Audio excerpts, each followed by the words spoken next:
Olá, meu caro aluno, minha cara aluna, boa noite. Aqui, professora Patrícia Manzato, para conversar com você que vai prestar a prova nesse final de semana. Isso aí, pessoal do TRT 15 vai prestar a prova e eu não podia deixar de conversar um pouquinho com vocês ao longo dessa semana sobre discursiva. É isso aí, a gente está aqui hoje para falar sobre alguns temas de discursiva, tanto da prova de redação, então cargos ali de técnico, analista área administrativa, quanto o pessoal aí de AJJ que vai fazer estudo de caso, tá? Então eu trouxe alguns temas que você precisa dar uma olhada para ter aí argumentos prontos e conseguir fazer uma excelente prova discursiva neste final de semana. E olha só, pessoal, então meu foco aqui, eu vou começar com a parte de redação e depois eu vou para a parte de estudo de caso. Mas, então, se você é de AJJ, né, vai prestar a prova de AJJ, não sai daí, tá? Espera um pouquinho. Serão dicas rápidas, tá, pessoal? A ideia aqui é a gente bate pronto para que você, primeiro, não perca tempo, né? A gente sabe que semana de prova é muito corrido, eu sei, os meus alunos aí estão correndo contra o tempo, então não tô aqui para gastar muito tempo aqui com vocês, tá? Então vou começar com a parte de redação e depois eu vou para a parte de AJJ. Tem alguns pedidos primeiro para vocês. Primeiro, curte esse vídeo aqui para que a gente possa aí disseminar conhecimento nesse grande YouTube.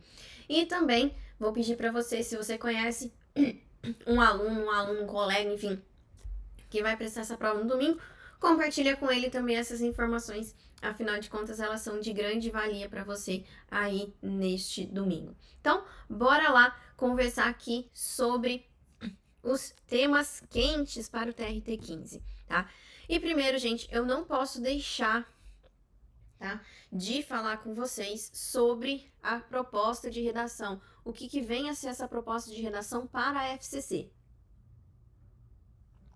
A gente sabe que cada uma das bancas tem as suas preferências e a FCC não é diferente, né? Então eu tenho aqui algumas considerações para vocês. A primeira delas é que, tá, a proposta ela vai ser um tema atual? Vai, mas com um viés filosófico ou sociológico, tá? A gente tem aqui uma preferência pela FCC com esses temas mais amplos e que tem ali uma pegada mais de reflexão, de discussão, seja no campo filosófico, seja no campo sociológico, tá? E algo que os alunos não gostam, mas infelizmente a FCC gosta, é que às vezes ela não traz o tema explícito. Como assim, Patrícia? Às vezes ela coloca aí 1, 2 textos motivadores que vão falar sobre o mesmo tema e aí você vai ter que descobrir esse tema para começar a falar sobre ele. Então ela fala ali, o enunciado dela é mais ou menos assim: a partir dos textos motivadores, discuta o ponto central, discuta o tema, tá? Então coloque ali a sua opinião sobre o tema, etc, etc. Então, cuidado, né, quando é assim, olha, né, para os textos motivadores, veja qual é o ponto central deles, o que eles estão discutindo, não pegue, tá? Não pegue só uma vertente do tema, tente enxergar ele num todo, para que você consiga aí chegar o mais próximo do que a banca quer, tá? Realmente esse é o tema de discursiva mais difícil para você ali, porque na hora da prova você vai ter que ler o texto e tentar enxergar o tema, tá? Mas não se apegue a um detalhe do texto motivador. Veja o que, se tiver mais do que um, né? Se tiver 2, 3, veja ali o ponto central de cada um deles, aonde que eles convergem, e a partir dessa convergência você faz ali o seu texto, tá? E quando a gente tá falando de dissertação, quando a gente está falando de texto argumentativo dissertativo, a FCC gosta sim, né, de uma estrutura clássica. Então, o seu texto necessariamente tem introdução, desenvolvimento e conclusão, tá? Na parte de desenvolvimento, eu sempre indico, como a gente está lidando ali com textos de até 30 linhas, eu sempre indico para os alunos fazerem 2 parágrafos. Então, você vai ter um de introdução, 2 de desenvolvimento e 1 de conclusão.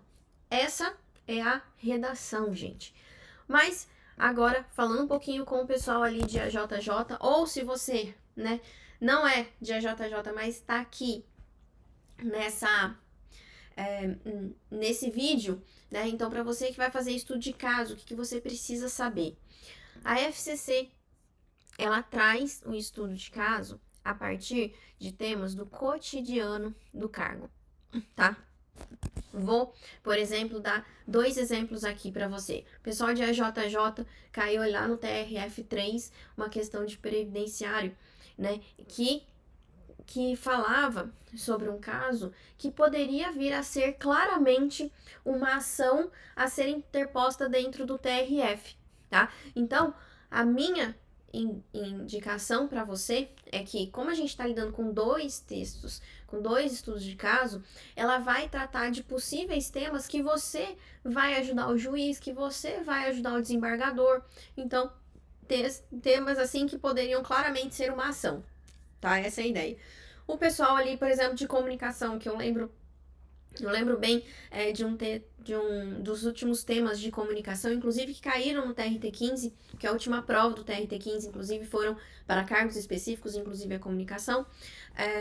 A gente teve ali que você tinha que redigir, né, o texto baseado na situação de comunicação ali dentro do tribunal, né? Então, o que estava acontecendo ali dentro do tribunal, você tinha que reproduzir na sua prova. Então, você, né, tem estudo de caso, olhe para as funções que você vai efetivamente exercer dentro do tribunal. E, Patrícia, não sei. Então, agora você vai parar aqui, né? Vai parar aqui? Não vai não, porque se você estiver ao vivo, você vai aproveitar aqui para tirar suas dúvidas. Então, terminando aqui o vídeo, você corre lá no edital e veja as atribuições do seu cargo, porque elas estarão dentro ali do seu estudo de caso, tá? Isso é uma característica muito forte da FCC, tá? Então, ela vai trazer um caso a ser analisado. Como a gente está lidando com um texto com menos linhas, eu acredito que se ela te perguntar em itens, né, a gente vai ter ali no máximo estourando 3 itens, tá? Então, para que você consiga responder isso em poucas linhas. E o que você tem que lembrar, né, para estudo de caso, né, a linguagem ela tem que ser clara, tem que ser objetiva. Você não tem linhas disponíveis, né, dentro da sua prova para você ser prolixo, para que você queira explicar muita coisa, tá? Você tem que ser claro, objetivo e focar no que está sendo pedido. Se ela pedir A, você responde A. Não responda B, que vai fazer conexão com A. Não. Objetivo, assertivo. É isso que a FCC quer de você. Por quê? Porque nesse tipo de texto, a nossa maior preocupação é em torno dos argumentos, ou seja, você está citando o dispositivo legal correto, você está tomando a decisão correta, é isso que a FCC ela vai te cobrar. Ela não vai te cobrar linguagem rebuscada, como se você estivesse fazendo uma peça, como se você estivesse fazendo uma decisão. Não, não é o caso aqui não, tá? O caso aqui é, você tomou a decisão correta, dentro desse caso, você utilizou os dispositivos legais corretos. Então, é isso que ela tá te perguntando, é isso que ela quer de você, ok? Então, esse é o estudo de caso da FCC. Agora, pessoal, eu começo efetivamente dentro dos temas. Então, eu trago alguns temas aqui de redação e depois eu vou trazer alguns temas dentro de estudo de caso para a JJ, tá? Então, bora? Vamos, né? Vem cá. O primeiro tema que eu trago aqui para vocês são as redes sociais e a polarização na sociedade, ok? Essa polarização aqui, né, ela recai sobre o quê? Sobre debates acirrados, sobre fake news e radicalização de opiniões, ok? Então, a gente pode até falar aqui sobre a questão de uma sociedade democrática, né? Então, redes sociais, pessoal, a gente tem, né, vários autores falando sobre redes sociais, a gente tem vários autores falando sobre polarização na sociedade. O que você pode usar aqui, para além de... para além desses autores, eu acho que é importante a gente ter exemplificação, tá? Por exemplo, o Brasil é um dos países que mais passa dentro ali das redes sociais. E nós, brasileiros, não utilizamos, por exemplo, só o Instagram. O Facebook, ele ainda é muito forte em algumas gerações. O TikTok também, nas gerações mais novas.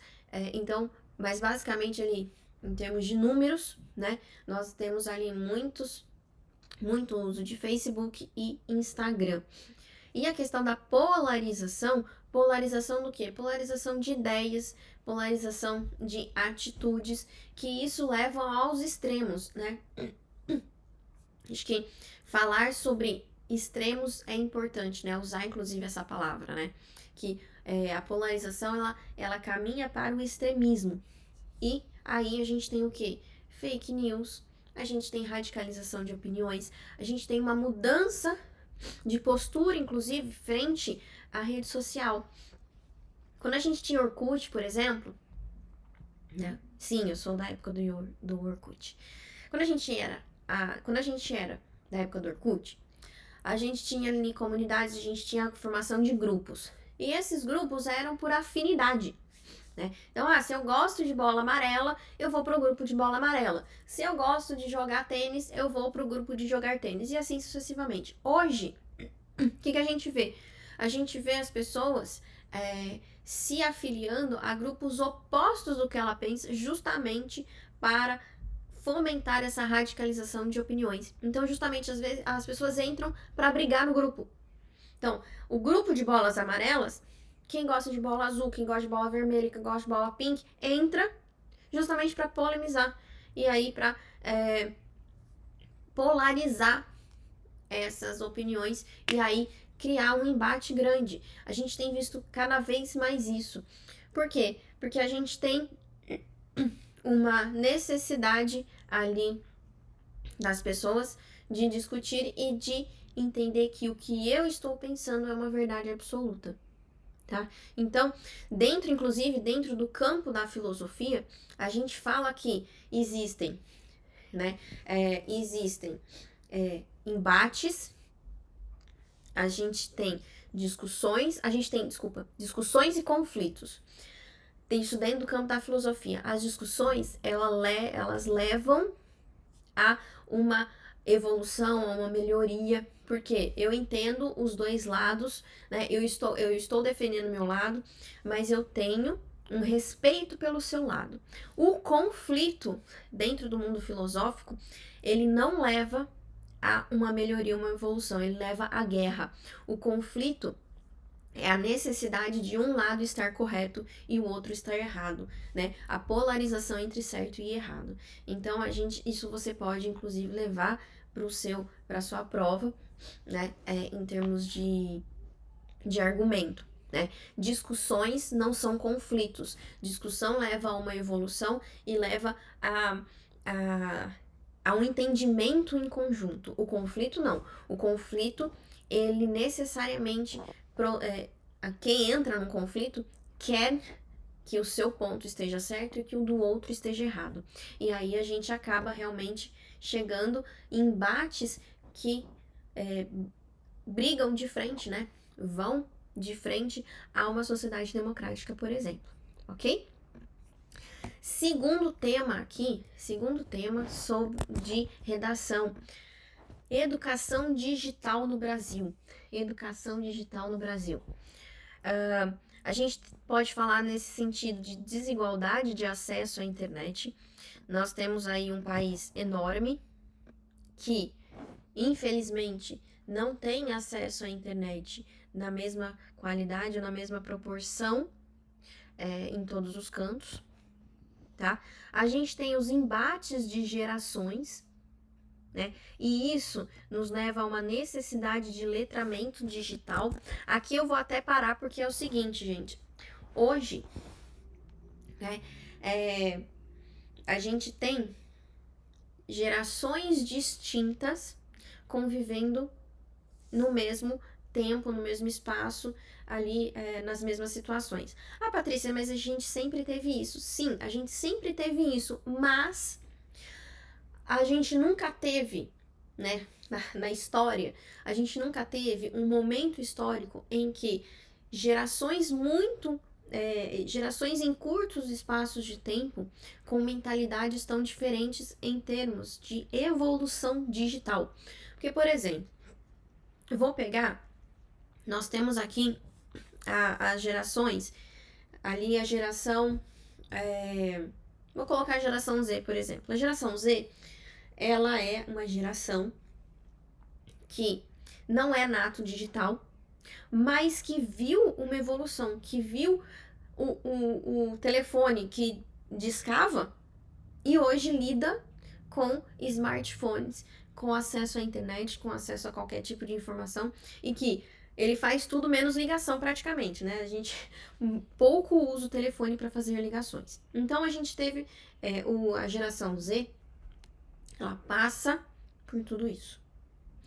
A gente tem, por exemplo, né, a gente ainda tem, né, uma geração de baby boomers totalmente fora, né, totalmente no mundo analógico, que quando chegou a idade madura, então quando chegou ali a partir dos 40, 50 anos, que começou a haver uma evolução dentro da internet, dentro do digital. Nós temos as gerações, a partir dos millennials, que já são nato digitais, ou seja, eles já nasceram no mundo digital. E nós temos agora a nova geração, que esqueci o nome. Enfim, depois eu coloco aqui nos comentários para vocês. E nós temos aqui as novas gerações que não só são natos digitais, mas que já estão crescendo em meio à inteligência artificial, por exemplo. Então, aqui eu tenho, né, gerações que eram analógicas, eu tenho gerações que nasceram no analógico, mas foram crescendo, foram desenvolvendo para o digital, e eu tenho gerações nato digitais. Isso cria embates, isso cria dificuldades de se lidar realmente ali com a questão do letramento digital, ou a questão do conhecimento digital, tá? Então, esse realmente aí é um debate que a gente tem que lidar. Em relação à educação, inclusive, né, aqui eu coloquei como falta de preparo do docente, aqui, né, embaixo, falta de preparo do docente, por quê? Porque a grande maioria dos docentes não são nato digitais, ainda hoje, né, porque a gente tem toda uma, toda uma geração de docentes, na casa a partir de 30 anos, por exemplo, eles não são nato digitais, eles se desenvolveram nesse mundo digital. E a depender ali da capacitação que a escola dá, a depender do próprio desenvolvimento do docente, tem realmente a dificuldade de se lidar e de se trazer esse aluno que é nato digital para um mundo analógico que ainda são as escolas, né? Então, acho que o embate central aqui, né, que você tem que lembrar é o quê? Que hoje nós vivemos em uma sociedade, no mundo, né, cujos gerações são muito distintas. Então, eu tenho gerações 100% analógicas, gerações que nasceram analógicas e foram crescendo no digital, e eu tenho gerações nato digitais. Tudo isso, claro, cria-se conflitos de gerações e que esses conflitos, eles acabam reverberando na própria sociedade, no sentido no ambiente de trabalho, na própria forma de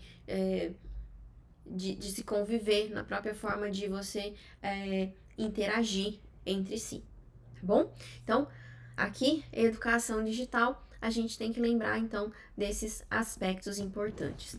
E aqui, eu trago também um assunto muito importante, que é a questão da automação e os impactos no mercado de trabalho, tá? Cada vez mais a gente tem visto a questão da automação, né? dentro da indústria, dentro de serviços, tá? E realmente alguns empregos vão desaparecer, mas outros são criados, né? Exigindo aí maior qualificação. O que acontece com isso? A gente tem ainda mais crescente e ainda mais aparente na nossa sociedade aqui essa discrepância, né, de desigualdade social e adaptação profissional. Então, olha só, né, a gente vive um paradoxo. Qual que é o paradoxo, Patrícia? Enquanto nós temos pessoas ali se capacitando e que fazem ali, né, serviços manuais e que fazem ali, que ainda dependem ali do manual para sobreviver, nós temos ali empresas cada vez mais automatizadas. A gente tem, por exemplo, né, a própria, acho que foi a Volkswagen, faz acho que uns 10, 15 dias, que anunciou a compra de robôs, né, para fazer alguns dos processos ali dentro dos carros. Nós estamos vivendo uma era em que nós já temos carros automatizados, né, ou seja, de testes de que os carros, né, testes ali para que os carros não dependam de alguém que dirige o carro, tá? Claro que a gente tá numa fase ainda eu até diria embrionária pelas questões ali que envolvem, né, as questões éticas, questões morais, questões de direito, enfim, a gente tem um monte de impasses aqui no Brasil. Em outros países, por exemplo, nos Estados Unidos, a gente já tem visto aí esses carros, a citar, por exemplo, a própria empresa Tesla, né, que tem essa automatização de carros. Então, veja, né, claro que com essa automatização, e a gente até fala dentro, né, com a inteligência artificial crescendo, né, e é ela que ajuda na questão da automatização, trabalhos, né, funções, empregos vão se perder sim, tá? Não tem, isso está muito claro, mas todo tipo de emprego, todo tipo de trabalho vai se perder? Não, tá? Outros trabalhos serão criados, por exemplo, as máquinas, elas não necessariamente serão operadas por humanos, porque dentro ali da inteligência artificial elas vão conseguir fazer muita coisa por elas mesmas. Mas eu preciso de pessoas que saibam programar, por exemplo, essas máquinas. Pessoas que saibam lidar com inteligência artificial, então cargos que saibam lidar com inteligência artificial, mas saibam pegar esses dados, analisá-los e utilizá-los da melhor forma possível. Empregos e cargos que demandem imaginação, que demandem interação humana, tudo isso é mantido, tá? Tudo isso é mantido porque a máquina não consegue fazer. Então, o futuro, né? O nosso futuro, e a gente está nesse momento histórico, o futuro ele é muito nebuloso, né? E você pode colocar isso no seu texto. O futuro ele ainda é muito incerto, no sentido de que as decisões a serem tomadas hoje em relação à automação, em relação à inteligência artificial, é que vão fazer com que nós tenhamos um desenvolvimento lá na frente. Mas o que a gente não pode negar é que, sim, nós temos uma mudança no mercado de trabalho.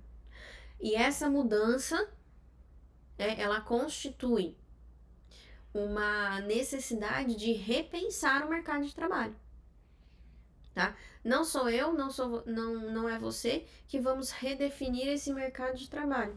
É a evolução, é a junção entre evolução dessa automatização, dessa inteligência artificial e a necessidade que vai surgindo, ok?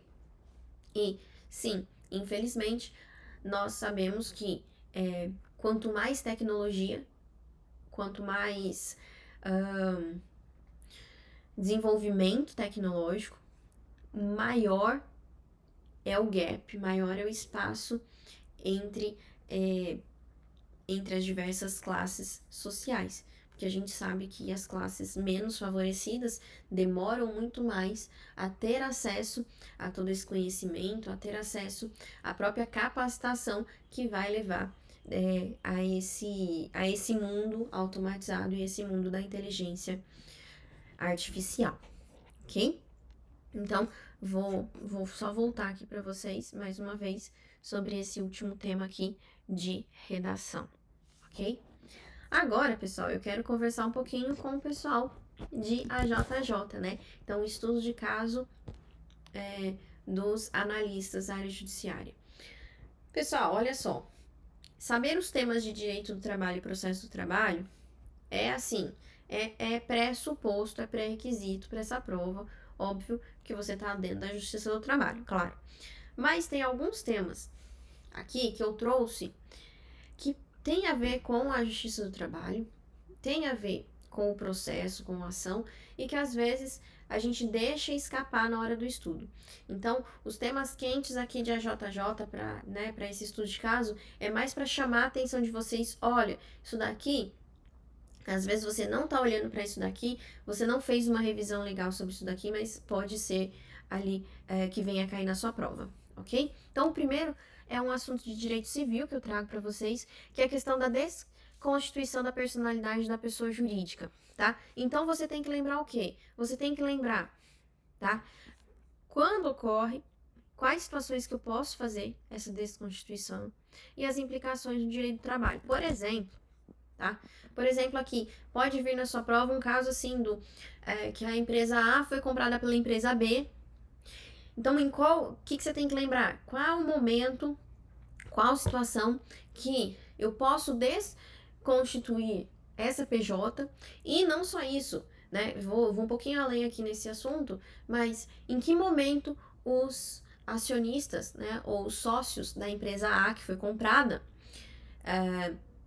podem ser chamados no processo para entrarem ali como partes nesse processo, ou inverso, se eu tenho ali uma ação trabalhista que envolve não só direitos trabalhistas, mas envolve ali impostos, etc, etc, que foi da época da empresa A, em que momento os sócios da empresa B vão entrar nesse processo e quando, em que momento ou se é possível a desconstituição da personalidade da pessoa jurídica nos dois casos, tanto da empresa A quanto da empresa B, por exemplo.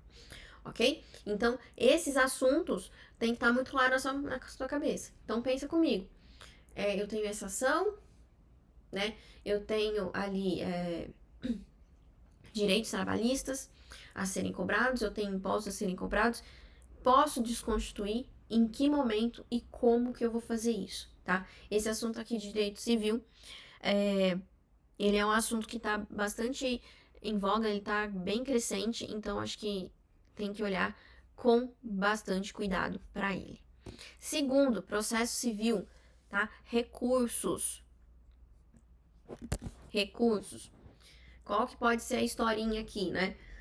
Fulano de tal entrou com ação contra a empresa X, teve todo o processo e o juiz decidiu isso, tá? Um advogado da empresa entrou com agravo de instrumento contra essa decisão no prazo de tantos dias e no juízo de primeira instância, por exemplo. Aí, ele vai pedir para você analisar esse recurso, por exemplo. Primeiro, ele interpôs o recurso correto, tá? Esse recurso foi intempestivo. A parte podia entrar com recurso e ele entrou na instância correta. Então, isso pode ser análise ali do seu estudo de caso, tá? Então, ter ali muito claro os tipos de recurso no processo civil que são utilizados no processo do trabalho, tá? Então, a gente tem, por exemplo, um embargo de declaração. quais os casos em que cabe embargo de declaração, qual o prazo de interposição e para quem que eu interponho, por exemplo, tá? Então, vai ter uma historinha, com certeza, e dentro dessa historinha você vai ter que usar aí os seus conhecimentos. Patrícia, não lembro desses detalhes. Corre, porque recurso aqui no processo civil é assunto, né, chave para sua prova. Então, você tem que ter claro aí todos esses pontos para você não deixar passar nada. Processo do trabalho. Pessoal, se a banca, tá? Processo do trabalho, vocês vão saber, né, diversos assuntos, mas se a FCC quiser realmente pegar pesado na sua prova discursiva, ela vai trazer o processo de execução. E ela vai trazer uma historinha falando que o processo de execução começou na mediação, começou na fase instrutória, enfim, ele vai fazer uma salada ali para você tirar, tá? Se aquele processo de execução começou no momento correto, vai trazer questão ali de garantias, né? Quem pode cobrar, em que momento pode cobrar, como serão feitas essas garantias, tá? Esses pontos aqui, eles são essenciais para vocês aqui para saber para a prova discursiva. Então, por que eu tô falando que se a FCC quiser pegar pesado? Porque é um assunto que, primeiro, o aluno não se aprofunda muito. Segundo, tem muita pegadinha, tá? Tem muita pegadinha. Então, dá uma relembrada no processo de execução para você, né, ali dentro do caso, conseguir destrinchar tudo ali que você precisa realmente e conseguir colocar tudo no papel, ok? Então, esses pontos, pessoal, tá? Dentro do processo de execução, eu acho imprescindível. Agora, para desencargo de consciência, eu trouxe um tema aqui de direito previdenciário, tá? Porque cai na sua prova e vai que a FCC tá animada e te cobra pelo direito previdenciário. Direito previdenciário, eu acredito que não seria uma questão pura de direito previdenciário, mas uma questão envolvendo aspectos do direito do trabalho. Por exemplo, né, o acidente do trabalho ou a doença incapacitante, tá? Aqui, aí seria uma mescla, né? Porque ela pode pedir tanto o procedimento no direito do trabalho, quanto a questão do benefício a ser recebido ali no direito previdenciário, tá? Ô, Patrícia, ele pode me cobrar tudo isso? Pode. Por exemplo, se for um acidente do trabalho, né, você tem que emitir o CAT, você tem que fazer todo o procedimento ali dentro do direito do trabalho. Ele pode vir a te perguntar qual é esse procedimento, tá? E aí você vai aí trazendo quais são todos os procedimentos dentro, por exemplo, do acidente de trabalho.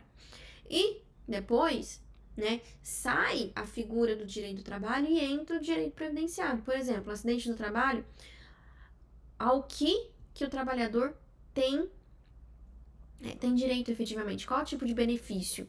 Para que ele tenha, né, acesso a esse benefício, qual o procedimento correto, né? Então, tudo isso, ou a doença incapacitante, né? A doença incapacitante, ela tem as suas características ali dentro de trabalho, não tem procedimento, mas ela tem as suas características, mas depois, dentro do direito previdenciário, o beneficiário, ele passa por um processo, né? Questão de perícia e tudo mais, assim como o acidente de trabalho, enfim.